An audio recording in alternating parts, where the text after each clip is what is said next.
do this YE 24 pop-up. Can I ask you a question? Yeah. How do you feel at that moment? Like, you're just walking upstairs and now you're like, yo, YE wants to do a pop-up.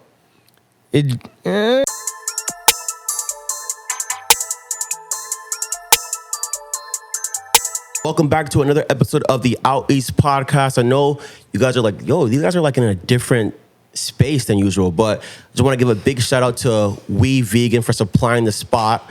On my right, I have Papi Chuleta, a.k.a.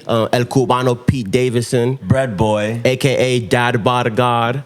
A.k.a. Mr. A.k.a. Mr. AKA, I got a new name every episode if you haven't caught on yet. And then to my super right, we have Boy Wonder, you know, a real legend. It's more of like, if you know, you know, and if you don't know, that's your issue. Ya tu sabe. But before we go into, I don't want to dick ride too much, but just met this dude and during Art Basel, had a few conversations with him, and I'm gonna tease the story a little bit, but he was one of the individuals that really helped put together the Kanye West pop-up in Art Basel. Yay. My fault. The Yay. You know, we got to respect the brother. No, yeah. right. The Yay Art Basel on pop-up. But like, also let me add though, like I'm gonna build on that. It wasn't like, it was like 80 motherfuckers like, you know, all working for this. It was how many individuals? It was you and how many? No, wait. But before we get into that, no, I just want to tease it. But before we get into that, Boy Wonder, go into like, you know, your history and like let's like get the people get to know more about you. So I'm Boy Wonder, born in San Francisco, California. Were you really? Yeah. I never knew this. What the fuck? Yeah. Oh, so I know, I know this man for like 10 plus years and I never knew he was born in San Fran. What the fuck? Yeah. Shout out OutEast. That's crazy. So I spent the first 2 years of my life in Daly City. We moved to Tampa when I was 2. I've been in Tampa my whole life. I lived in Brazil for almost a year when I was 12. Brazil. Yeah, I learned to read and write, went to school out there. But yeah, Tampa raised me, made me. So That's crazy. Yeah. So how as you guys might be able to see. We'll do a fit check later, but like, super cool dude. How'd you get into like everything that you're into being from Tampa? Because usually like, if someone probably looked at you, they'd probably consider, oh, you're probably from New York or like you're from Cali. But like, how were you able to really get into like the shit that you're into, being from Tampa? So I was going to Miami in like my late teens, early 20s, and I ended up meeting a brother by the name of Chris Griggs. Okay. So Chris is a twin. His brother Clayton, they go by the Griggs brothers. They were working at a store called Arrive at the time. So Arrive was the store that was owned by Maxwell and Dow, who ended up starting public school. Bro, you was probably like 10 at this time. Talking about. Yeah. Bro, you was probably like 10. At this era, like, this is like... Yeah, this is like early first. shit. Yeah. So Arrive was probably like the best boutique Miami ever had until now. They have Market Do in the design district, but Arrive was like the OG. They had like original fake Y3. It was like the first Y3, time back then. Yeah. So Chris and Clayton really started to kind of pull me into that world, and at the same time, I think it was in the same year or two, I ended up meeting Reese LaFleur. Oh, word. Yeah. How old were you at that time? Shit, that was probably like 06, 07. Oh, so how old were you? Like what? Like Teenage years? Yeah, that was probably 19, 20, 21. Oh, okay. So you met, that was somewhere back in there. when, if I'm not mistaken, that's back when Reese was like skating heavy. Yeah. So Was he sponsored by SB? He was, it was like ice creams. I remember used to send him boxes, BBC. He was always fucking with Team Nike heavy. Yeah. Supreme always. He's like a, you know, friends and family type relationship. So I was actually rapping at the time, and I needed a DJ. Let me interview right quick. So like, I feel like Reese, you know, pushes this whole entire like Atlanta trapper type vibe. But like Reese is really like, the culture that we all kind of like idolize in a sense is like become full circle as far as like what's become the norm in like hip hop culture, as far as like, you know, dressing and like where streetwear really meets hip hop culture. Like Reese was doing before, like you gotta think like 06, like there wasn't really like web stores. Like this whole Maybe like Karmaloop, but it wasn't even. Yeah. Remember Blender? Oh my days. Before Blender, way before that shit. So like Reese has been like the guy like, you know, like heavy like box logos 06, like normalized it. you know, if I'm not mistaken, like Reese's family's, you know, military. He was, you know, up in Pensacola, and he was out in Tampa a lot, you know, with Spot, and like, you know, in a grand scheme of things, like Spot is actually like at least nationwide known, if not world known. Worldwide. It's one of the, because it is. In the southeastern U.S., I think it was one of the only skate parks, if not the only skate park. One of the biggest for sure. Yeah, because they started in '93.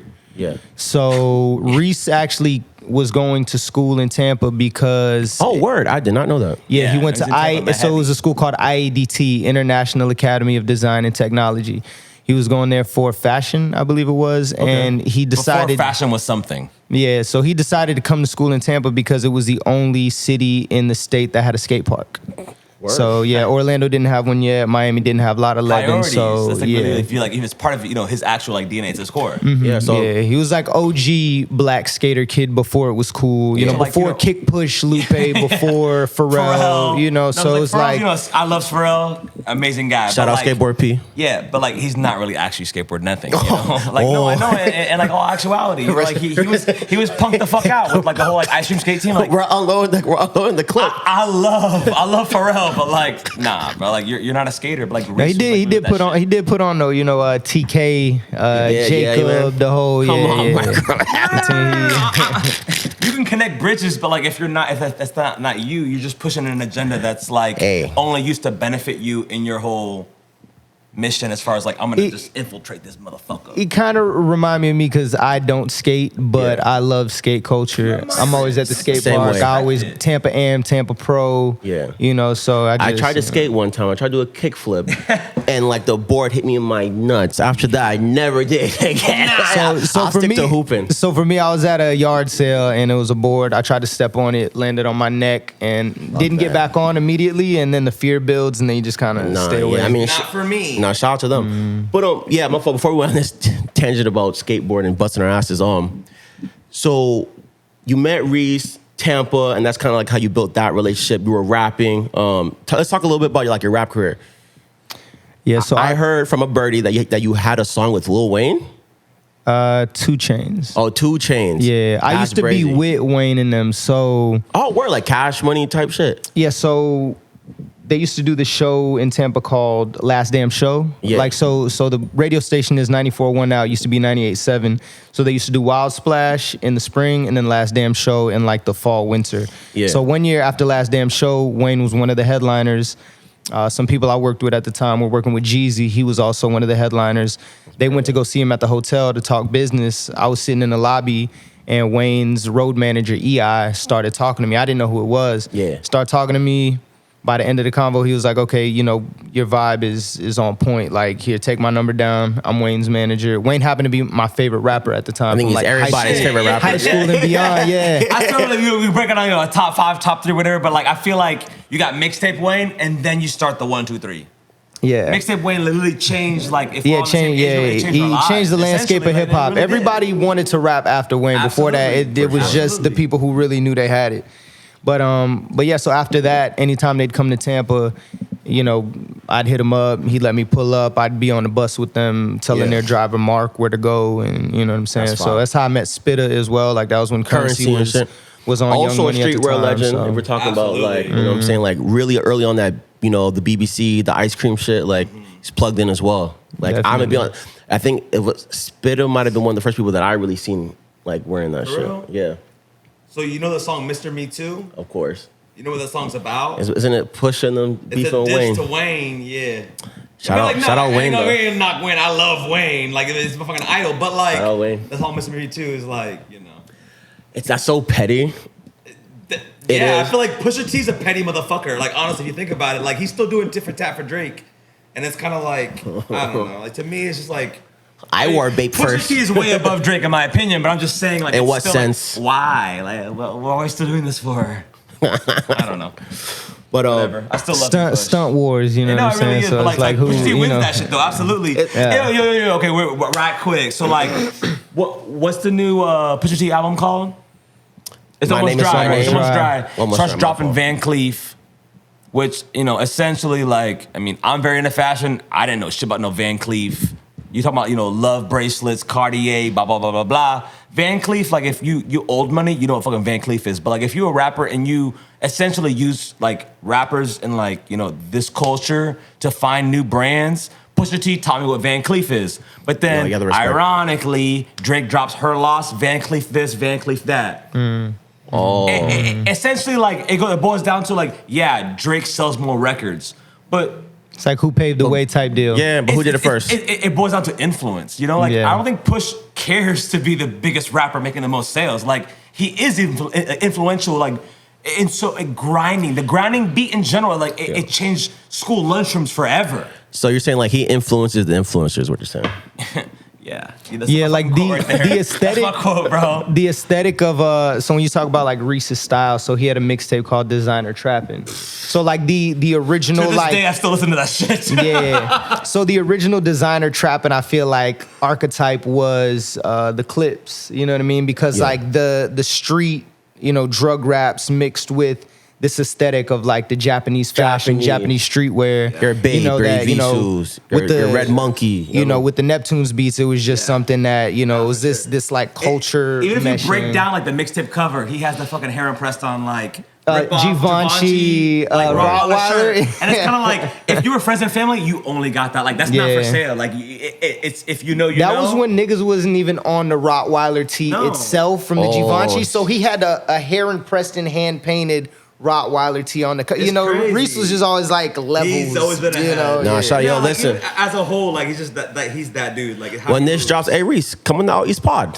You know what I mean? We need that. Him on there. But I want to transition because now we're just with three dudes just nerding out about streetwear. Well, I guess we're going to continue to nerd out. Can you get into the story about the YE Art Basel? Like, how did that happen? Like, how did you get connected with that? How did you help develop it? Like, okay, so I was setting up a pop-up shop on Friday, December 2nd with my homie Big Ed, my man Vel Beck, my homegirl Juby Worldwide from Swank, and we had a few designers. It was supposed to be Original Fani, The Peaceful People, Splurge 1800, Brain Face by Haas, MILF Dad, Pale from down south in Broward, and I want to say maybe there was one more I can't think off the top, but so I'm gonna need y'all. I pause you right quick, but like if you want to bookmark all of these names, and if it comes full circle,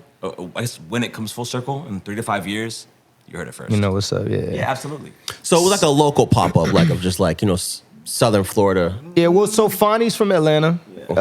Ben from MILF Daddy's from New York. Yeah. Pale is from Broward.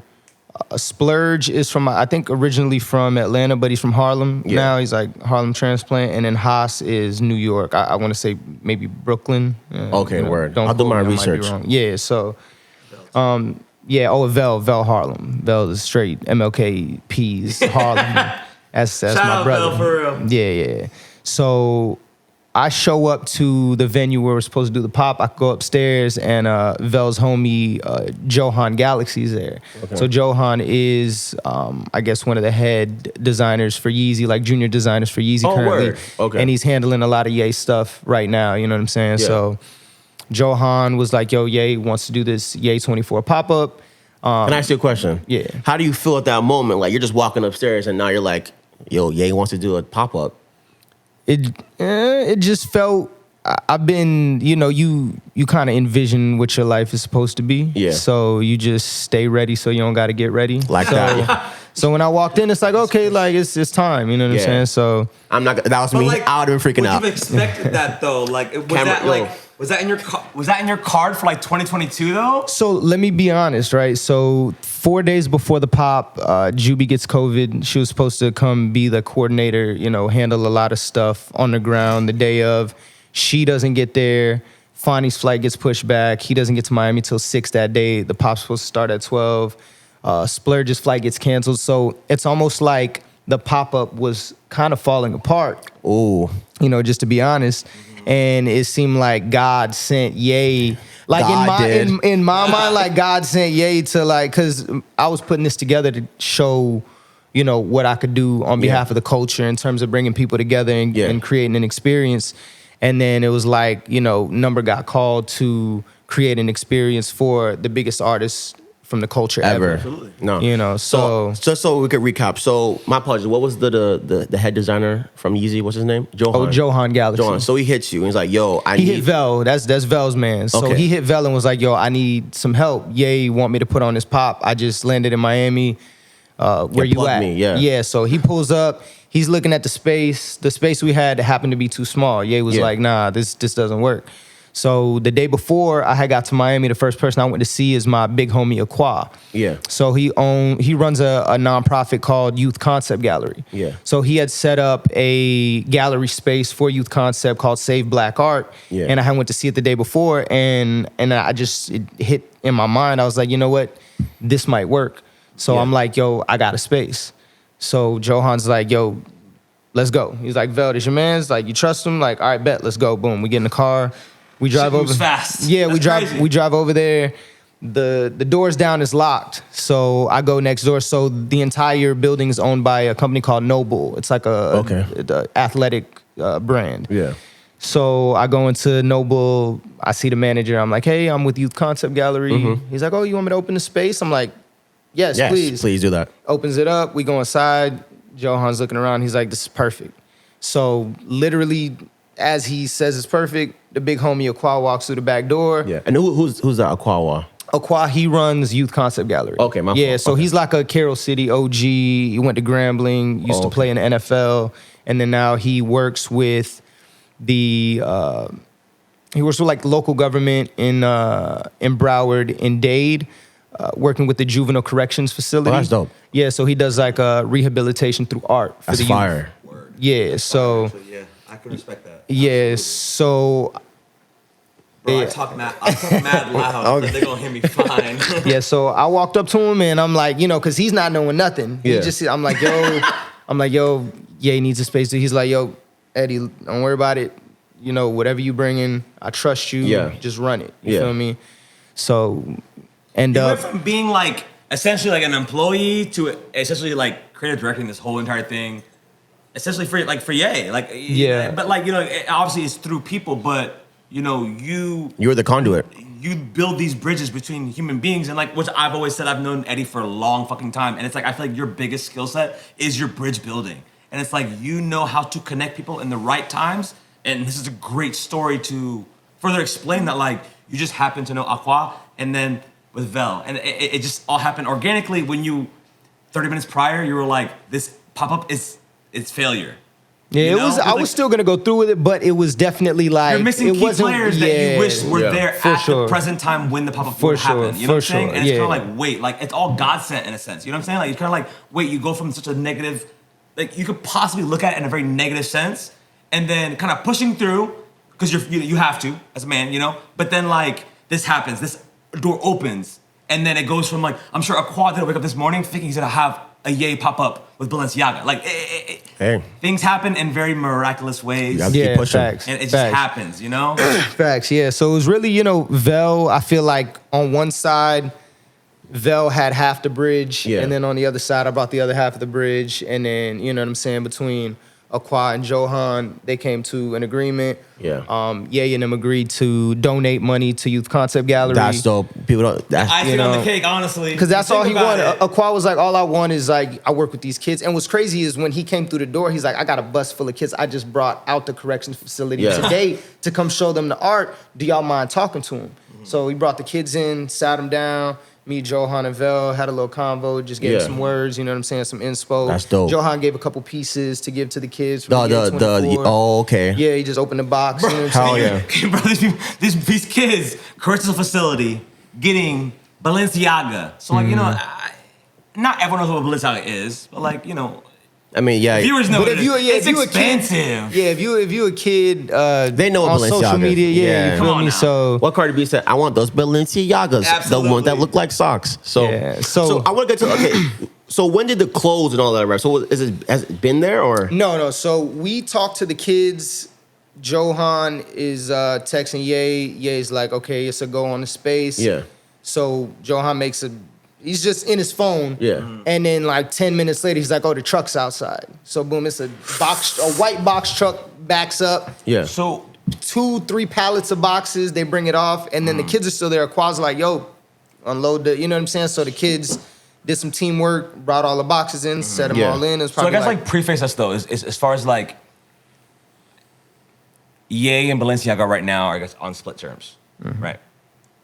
How did Ye acquire this Balenciaga to further set up this pop-up? What's the preface to that? Okay, so I had heard in an interview first that he said, he's like, the past couple years I've spent $3 to $4 million on Balenciaga with my own money. Yeah. So then hearing from some other homies of mine that know the managers at Dover Street and a few other, predominant stores that carry Balenci, he's apparently been buying as much of it as it gets there. He knows it's there. He'll buy all of it, just clear it all out. Yeah. So he essentially has an archive of Balenciaga. He's just been stocking up on Demna. So his whole thing is Demna to him is, from his mouth, this generation's version of Ray Kawakubo from Comme des Garçons. You feel me? So he's like, Demna is the designer that is comparable to you know what I'm saying? He's Ray. this generation's it boy or it guy. So what he says is that Balenciaga has taken Demna and put him in a $2,000 to $5,000 gold cage, essentially, that only the wealthy can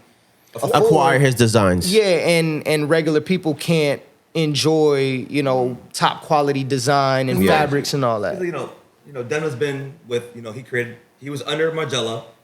So he's not essentially making anything. Nothing to his name is attached. You know what I'm saying? He's an apprentice. Then he, branches off and creates Vemont, which is still in that price range. Shows his talents, gets reached out to by Balenciaga, gets taken as their creative director, and it's still once again in that tax bracket. So his great designs and how revolutionary he is, it's almost untouchable to the common person. No, for sure. You can admire from afar, but if you want to obtain it, you're gonna save your pennies for how many months? You know what I'm saying? So it's not obtainable if you think about it. If you think of Balenciaga retail or Vermont retail, it's very expensive. It has commas in the price tag. Yeah. So I think this whole entire approach is you're almost normalizing this great designer and allowing folks to obtain it for, pennies on the dollar. Yeah. That's what I believe the Gap Balenciaga collab was about as well, to take these Demna cuts and designs and put them in a more attainable price point. Yeah, relative. These hoodies were kind of expensive too. Yeah, $200 to $500, but compared to $1,000. That's easier than $1,000 up, for sure. We still have to work within the confines. I get it. No, but it's funny. I was watching the old, it was 2013 Breakfast Club Ye interview. Yes. And they're all asking him, they're like, yo, why are you charging so much for your clothes? He's like, I'm not pricing it. You feel me? Oh, it's $100 a shirt. He's like, I'm not pricing it. He's like, if it was up to me, I'd give it to everybody for free. You know what I'm saying? And he's like, we'll get to that one day. He's like, but this is the conversation he had with them. The conversation he had with Sway was about ownership in a way where he could say, hey, we're going to sell this for this price. Because, they do the Gap Balenciaga drop. They're making them sell shirts for $200, take the same cut, and then sell it as just a regular Gap joint for $20. $20, yeah. So they could have given the price. Be done. They're charging the name, not the actual cut. Yeah. The talent involved in designing the original design. Exactly. No, they're really charging because it has Ye's name attached to it. Yeah, so they're using him essentially to make more money, but then it makes him look bad because he's telling us he wants to, but they're the ones that aren't, and this is where, he had to break away from that whole system to start to rebuild on his own to be able to give us, right now, this Ye 24 Balenci is some Robin Hood shit. You know what I'm saying? Because he bought millions of dollars worth of clothes, just printed Ye 24 to make a campaign merch, and now selling it back first come, first serve to whoever comes and buys it for $20 a pop. And I really think this is a masterclass in kind of anarchy. Who would ever think yo, this man's going to spend millions of dollars of his own money, have a stockpile of archived Balenciaga, put Ye 24 in it, go to Miami, and then just drop it for $20 for whoever a big ass truck full of just Balenci. And it's not the elites, the influencer girl with 1 million TikTok followers. No, it's yo, if you follow, regular folks got it. Yeah, whoever saw it. I asked you this. I'm gonna let you go on it, but I asked you this when I met you at the skate park about how, because I missed out on it. You know what I'm saying? I was probably too drunk, and I wasn't on my phone, but I missed out on it. How did people even find out about this drop? So Johan posted it on his page, and then the few Ye platforms that still support and stay in tune with Ye, the they fan clubs repost. and Yeah, something. so it's Donda's Place, That's the one I saw, but like I follow like Kanye West Defense Team, YE posts. Like there's a lot of different pages that like stay in tune, and as soon as something new pops up, they repost it. So if you're in the sphere of staying in tune with what goes on with YE, which the past couple months has been some of the most like compelling stuff that's happening in pop culture and beyond. You know what I'm saying? Because it's in politics. Like this is all having like real world ramifications. But yeah, so that's how people saw it. So Johan posted it first, and then from there it went out. Spread. No, that was crazy. Not enough to you though, but not enough to me. I mean, until afterwards. So people are like, yo, I wasn't even in Miami, so. And I saw homies that like I follow. They have mad pieces. I'm like, how'd you know about this? But so now here comes the fun part. Can we see some of these pieces? All right, brother. Let me see those pieces, gang. I'm like a kid in a candy shop. I'm not gonna lie. Crazy. This is crazy. So let me talk to the mic. So this particular jacket, this is just like a Balenciaga jacket that just Ye owned in his warehouse, right? And then I'm gonna show the camera in a little bit, but this is like a very sturdy jacket. Yeah, that's he wore like a blue version of it. It's a with puffer, Julia Fox. Yeah, like denim puffer joint. I view it as like a denim jacket with a puff, like a puffer insulation. Yeah. Y'all keep going. Go ahead and describe it. I'm gonna show the camera, but yeah. I mean, it's almost like a fucking comforter. Yeah. Real heavy and thick. Yeah. So it's super oversized, but it's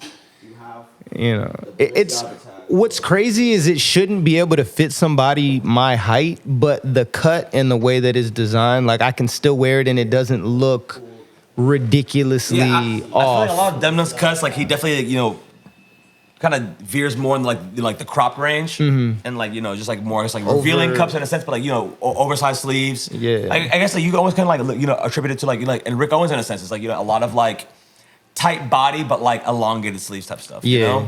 It's like Rick, but like it's a different aesthetic though. It's a different like kind of like realm. It's like you're really playing with Margiela. Like I feel like Demna has like that Margiela background, and I've always said like when I first saw Vetements, it's like it really is like Margiela, but like current trend. Because like Margiela, like a lot of these like silhouettes are during Margiela's actual time designing, which is 80s, 90s, whatnot. Okay. So like I feel like he's almost like updated. He worked under that that house, so he was able to grasp those concepts and those kind of like laws you would say like in a fashion world, Yeah. And Margiela to me, like shit, if I was skinnier, I wear only Margiela.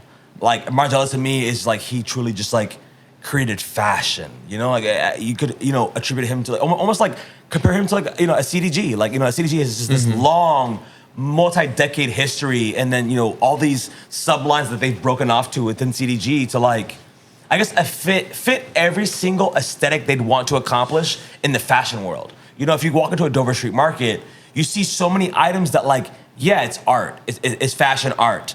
It's not wearable to me, in my opinion. Like you can't buy that and like walk on the street. Like you'll look absolutely fucking crazy. Like, it looks like a Halloween costume. Yeah. But like it's art, But like in the right settings, like CDG is the epitome of fashion, essentially, because like you break down all of their sublines and it's like it fits every narrative that you would want to accomplish in a fashion line. Like they have things down to like your basic TikTok streetwear bullshit, and then you have things that like are almost like couture unwearable stuff, and like you're like at a Met Gala, you know what I'm saying? And they've accomplished all of that, and I think the Margiela dabbles in that realm, and they don't accomplish, I think, every single thing, but like Demna has almost perfected that with his time with with Balenciaga. And then him owning Vetements. So I think that like Demna truly is like this he is one of the greatest designers in our modern fashion world. Absolutely. Yeah. Even him bringing like running shoes into this like $800,000 space, what I mean? I think also too like him adding like I've always loved this aesthetic. I think I've tried to run with my entire life being in Nicholas is like a rough lux. It's like where you purposely fuck up nice things that almost normalize. I guess it makes it more normal to wear like crazy designer shit, but like you're just fucking it up, and he almost does it like when you purchase it, which to me is just it adds that component of like. It's there for you, like you can relate to it, I guess, Like, imagine if J. Cole was a cool rapper. I fucking hate J. Cole. This guy's crazy. If he was cool, if J. Cole was a cool rapper, this guy's crazy. I'm not the biggest J. Cole fan, but respect the guy. He's talented, I guess, but like, if he was a cool rapper, and he was rapping to you in his bedside about how he wants to become famous one day, but you actually enjoyed his music, that'd be a something of that. So. Shout out J. Cole. J. Cole, come on the pod. You know what it is? I think it's like lines like fool me once, shame on you. Fool me twice, can put the blame on you. Fool me 3 times, fuck the peace sign, load the chopper later. And it's certain lines like that. Just too. It's like you're not gonna shoot nobody for trying you like that. Cole, you know, just coming. My issue with J. Cole. Listen, I never thought that I would be the one defending J. Cole. No, but look, coming from the like, why are you conscious guys doing this to space. me? Look, coming from the conscious space of a conscious rapper, like there's just certain lines like that where I get where sometimes certain people will be like. Lupe Fiasco's a conscious rapper. J. Cole is literally J. Cole to me. Okay, so when I listen to rap music, I want to be motivated. I want to become fucking wealthy. I want to push to be better than I am right now. J. Cole reminds me of my homie rapping to me on my bedside with me while I'm sitting in his computer chair, no homo, and he's trying to rap to me and be like, yo, I'm gonna become famous one day. And I'm like, all right, bro. But it like, worked cool. though. We did though. Not for me. It didn't work for nothing, bro. But it works for some folks. Yeah, sure, fine. But like, nah, it don't work for me. It doesn't motivate me at all. No, look at Pusha T to me makes me want to fucking sell coke. Like I want to become fucking mega wealthy. Yes. I want to become disgustingly wealthy. Like that pushes me to be better. Jay-Z. Oh yeah, see Jay-Z. Fucking if you start mixtape Wayne, one is Jay-Z. Jay-Z makes you want to become a mega wealthy human being. I genuinely agree with you. Thank you. But you're going. I hate J. Cole. For the record, thank you. It's on the record. My fucking tangent right there. I don't even know why I fucking brought J. Cole in that whole entire. That's fine. I just some type of way about Joey that. Shout out J. Cole, come on the pod.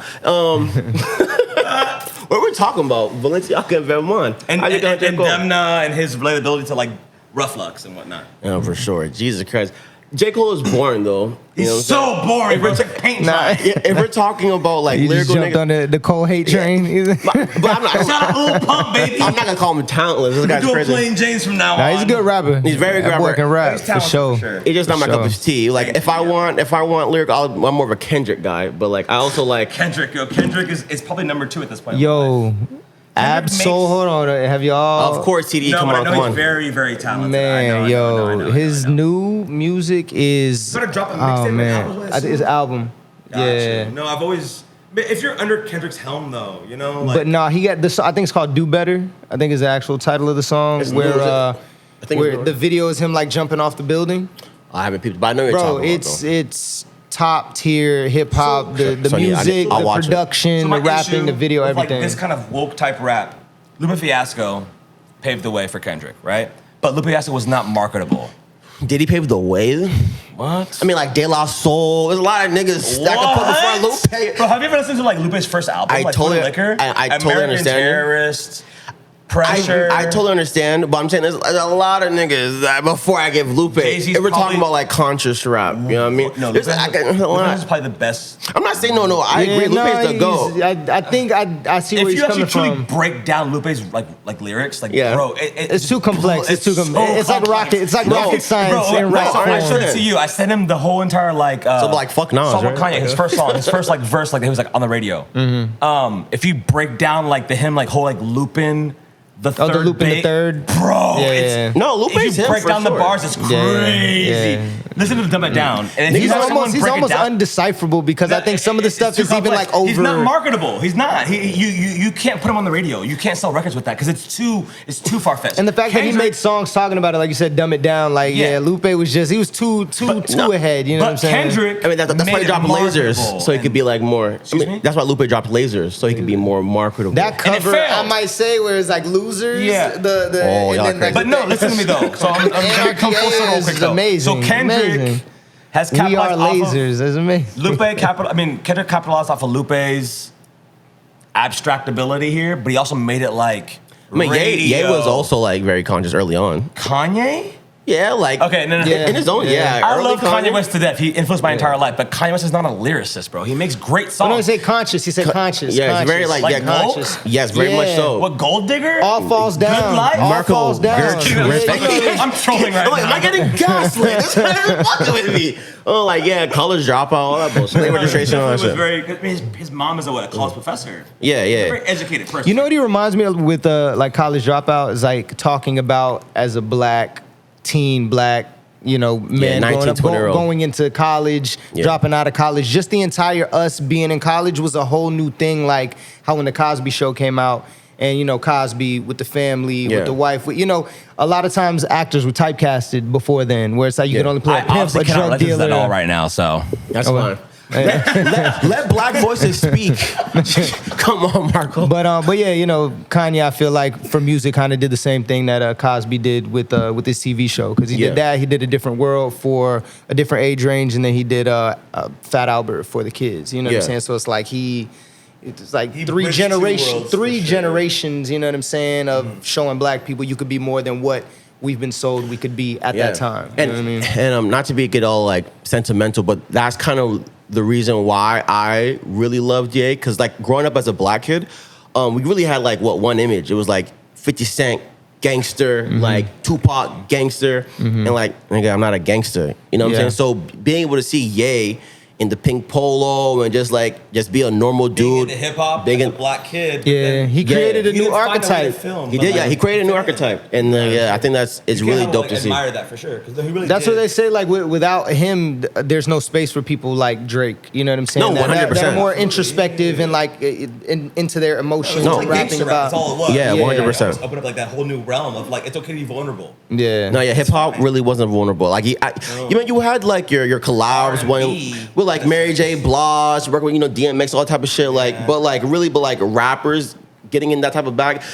Yeah, like LL Cool J would do it, and I don't want to just say Ye, but for my generation, 100% Ye. But you also had like your De La Souls and like your conscious rappers in like the 90s and But shit he like was the that. first one that was able to take it mainstream. Because they 100%. would never the industry was built around selling Black Death Yes. back to black people. You know what I'm Yes. saying? So you weren't supposed to be able to come with the And message. not allowed to be happy. Yeah, you weren't supposed to be Yeah. able to come with a For sure, message though, and it's find real. mainstream success and stay there and Yeah. continue to grow on that. You know what I mean? But I think as an artist, whenever you put out quality that is just so beyond what everybody else is doing, the world has no choice but to pay attention. For sure. Absolutely. 100%. I think definitely, Kanye West, I think even through right now, this current time, I think that his heart still has stayed pure.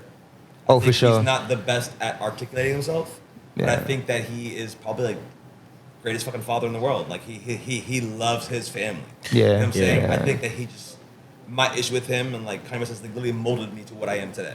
Yeah. But, Yeah. I think that he has a certain way of rubbing people the wrong way. Yeah, And, like, speech. I feel like speech. If it's not long form, if people don't let him like really talk, isn't his forte. But he's a master of performance art. Because Absolutely, even like for this Ye 24 Pop was a performance art piece about taking unattainable fashion, you know what I mean, and making it attainable like to beyond an everybody, art but using form, his though. own money. You know, like I No, said, it's for like some sure. Robin Hood shit. But you know what I mean? it's So- just like being a good human being though. Like as far as like it branches into that realm. Because like yeah, okay, cool. Like it's awesome that like you did this, but like it shows that like you have this mentality of like let the underdog win, and like he did in a sense. Yeah, it's He like really did. breaking down these like elitist like spaces that were not supposed to exist in. Like you can't get nothing from here unless you can afford it. Yeah. And now it's like, What you you know, saying? I like New Slave about like it's like the broke something. It's like don't touch anything in the store. oh yeah, You know yeah, what I'm yeah. saying? It's the rich It's the- niggerism. yeah. Okay, come in, You please know buy no more. more. what I'm saying? Yeah, And it's kind of like he allowed the broke person Yeah. to able to actually obtain that now. To and come, like, a lot of yeah. folks that like you think about it as like as a vast whole of America.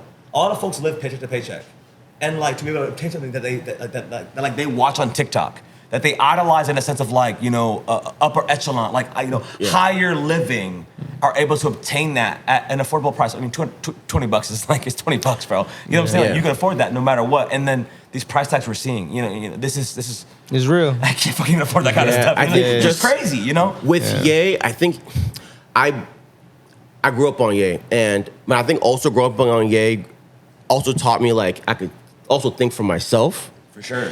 and I think it's also fair to criticize him as well. You know what I mean? And I feel like he gives that void though. I think for sure. I feel like He's sometimes Question everything. I feel like sometimes Ye fans are just blind. You know what I'm saying? I would consider myself a Ye fan, but I'm not a stan. You know what I'm saying? Okay. You know what I mean?